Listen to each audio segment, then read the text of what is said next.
My name is Duddits, I do builds and stuff. I've got a Stasis Hunter build today. Stasis for Unstoppable and like Stasis for Overload. We're going to be covered on both fronts just with our abilities. Look at that. Stunned and unstopped. And on top of that, Silence and Squall, the super. How we're going to be able to make this work with Foetracer. Silence and Squall lasts for absolutely ages, which procs perfectly with Foetracer, giving you that 25% damage increase for up to 20 seconds. Stay tuned, I'm going to break all this build down.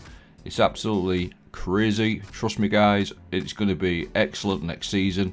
Because Bungie have said next season we're getting a Stasis rework. So we may as well start off with the exotic Foetracer. What this does, it got changed at the beginning of this season, damaging a powerful combatant or guardian with an ability grants you a temporary bonus to weapon damage, matching your subclass type. So it gives you a 25% damage increase whenever you hit something with your Stasis abilities. Defeating that target with a weapon matching the damage type of your subclass also creates an elemental pickup. So you get a 25% damage increase.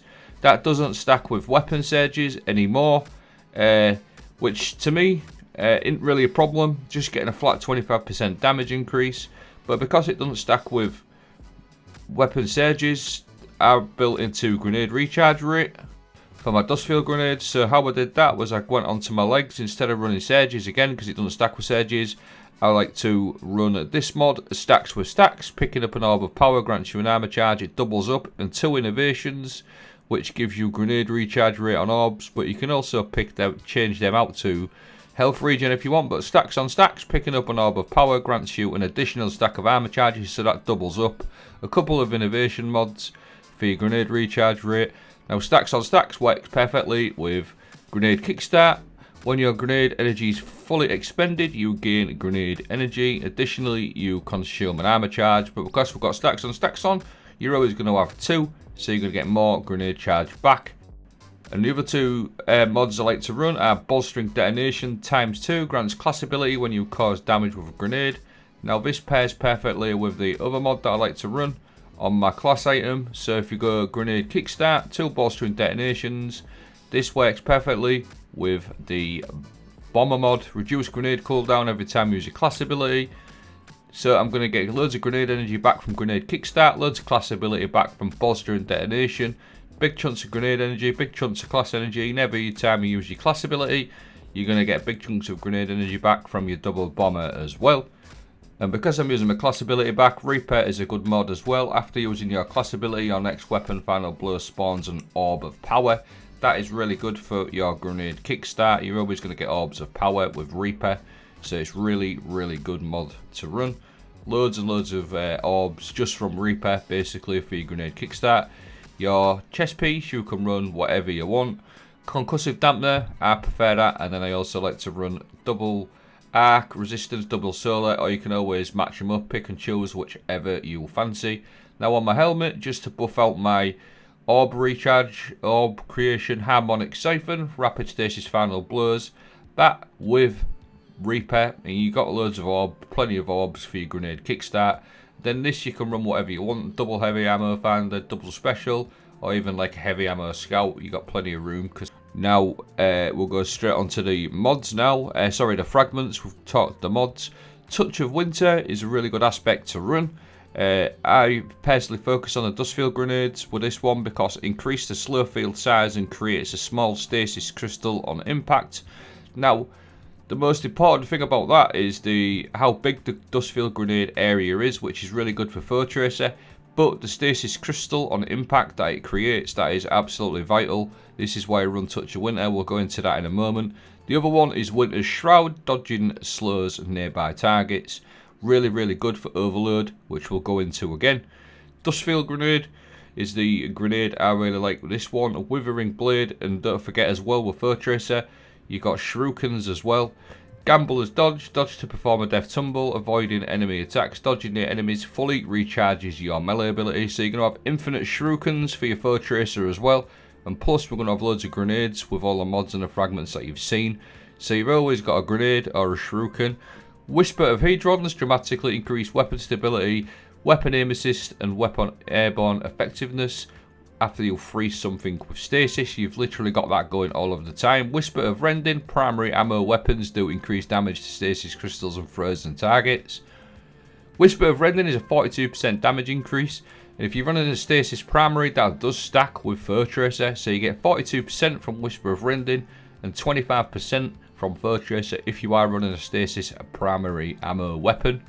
And if you're not running a Stasis primary ammo, you can always switch this one out if you wanted to. I really like this one. Whisper of Shards, shattering a Stasis crystal temporarily boosts your grenade recharge rate. This is why I think this is perfect matching, because that duskfield grenade, what we talked about earlier, what creates a Stasis crystal on impact via touch of winter. This is what makes this build tick with the grenades. Every time you shatter that crystal, it's going to give you big, massive boosts to your discipline. Whisper of Durance, slur that you apply to targets lasts longer. To those abilities that linger, their duration will also increase. This is important because this makes your duskfield grenades last for 10 seconds, a slowing effect versus 5. Now what we're going to do is just quickly see this working. So you'll see the Foetracer kick in as soon as I hit a target with a Stasis ability, whether that's my duskfield or a shuriken. You'll see there's glowing up red. You're going to get that Stasis weapon boost on the bottom right for 10 seconds. 25% damage increase on things like Aegis or other Stasis weapons is really, really nice. So just go over that one more time. You'll see the Foetracer perk kicking in. As soon as you hit him with a Stasis ability, you're going to get that Stasis weapon boost going on that bottom left there for 10 seconds. Times 4, really, really good. Absolutely crazy. And the amount of abilities you've got with this build, which we're going to go into and I'll show you in a minute, is absolutely nuts. You've always got that Foetracer perk procced. If you just look here, I've got one grenade. I don't have a melee, but simply just dodge and we are going to get a melee straight back. Look at that. So you got a grenade and a shuriken to consistently keep that Foetracer perk procced. Really, really good build. Really, really good dodging for melee on a hunter. Really, really good sort of dodge to run. And now what I want to do is show you this grenade that I've been banging on about, how good this duskfield grenade with all the fragments and the mods that you've seen. You've noticed there that I've got armor charge times 3, times 2 or times 3, it doesn't really matter. It really makes any difference, but if you've got a times 2, that grenade kickstart, watch when I throw my grenade, you're going to see a good 25-30% of my grenade back. And I'm going to shoot this crystal, what I was talking about earlier on, and that is going to give me improved ability regen. Look at that duskfield grenade coming back. I've only just threw it and then just dodge, and that's your double bomber kicking in, and you've got your grenade straight back. So that is absolutely perfect, obviously, for your Foetracer build. So that was like a combination of all the mods you've seen. Double bomber, grenade kickstart, and then the most important one was Whisper of Shards. Whenever you destroy that crystal, you can get a big boost to your grenade recharge rate. So loads and loads of duskfield grenades and loads of shurikens whenever you want. Now for me, one of the best things about Stasis is its overload capabilities. Look at that, the slowing effect from Stasis just nails overloads down, which is absolutely crazy. This also works against unstoppables as well, but look at that, you got that Foetracer kicking in and it gets absolutely melted with my Stasis machine gun. You got that 25% going every time you hit him, and you're instantly stunning him. Whether you hit him with your shuriken or your duskfield grenade, is instantly stunned, proccing that 25% damage increase, absolutely schmelted. And it does also work with unstoppables as well, because destroying a Stasis crystal does cause unstoppables to become unstopped. Look at that, crazy. So you're covered on both fronts with this build. You've got overload and unstoppable, which to me is outstanding already. Without the buffs coming next season, Stasis is a champion beast. Now just watch this Stasis weapon boost. This is from the Silence and Squall. Another way to proc your Foetracer. That Silence and Squall, because it lingers and lasts for so long, that is absolutely excellent for Foetracer. So if you can imagine you're doing raid DPS or something like that, throw that super, and that super just lingers around for ages, proccing that Foetracer for a long period of time. Absolutely fantastic. So we'll just quickly sort of recap. You've got loads and loads of shuriken melees to proc your Foetracer, loads of duskfield grenades. You've got your super that can like literally last for like 20 seconds. That Silence and Squall, which is really good. So all round, I think next season this build will be seriously good. Some weapons to consider with this build, obviously things like Aegis, which is really good. But we have got other options like Verglass Cave, that will work with the Rending, Whisper of Rending we talked about, really good.